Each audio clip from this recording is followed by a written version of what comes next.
ఆకాశములు దేవుని మహిమను వివరించుచున్నవి. అంతరిక్షము ఆయన చేతి పనిని ప్రచురపరచుచున్నది. పగటికి పగలు బోధ చేయుచున్నది. రాత్రికి రాత్రి జ్ఞానము తెలుపుచున్నది. వాటికి భాష లేదు, మాటలు లేవు, వాటి స్వరము వినబడదు. వాటి కొలనూలు భూమి అందంతటా వ్యాపించి ఉన్నది. లోక దిగంతముల వరకు వాటి ప్రకటనలు బయలు వెళ్ళుచున్నవి. వాటిలో ఆయన సూర్యుడికి గుడారము వేసెను. అతడు తన అంతఃపురములో నుండి బయలుదేరి పెండ్లి కుమారుని వలె ఉన్నాడు. శూరుడు పరుగెత్తను ఉల్లసించున్నట్లు తన పదమునందు పరుగెత్తను ఉల్లసించుచున్నాడు. అతడు ఆకాశమున ఈ దిక్కు నుండి బయలుదేరి ఆ దిక్కు వరకు దాని చుట్టూ తిరిగి వచ్చుచున్నాడు. అతని వేడిమికి మరువైనది ఏదీయూ లేదు. యెహోవా నియమించిన ధర్మశాస్త్రము యథార్థమైనది, అది ప్రాణమును తెప్పరిల్ల చేయును.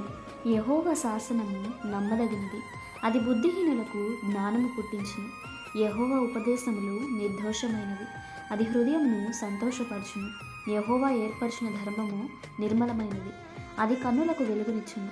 యెహోవా యందైన భయము పవిత్రమైనది, అది నిత్యము నిల్చును. యెహోవా న్యాయ విధులు సత్యమైనవి, అవి కేవలము న్యాయమైనవి.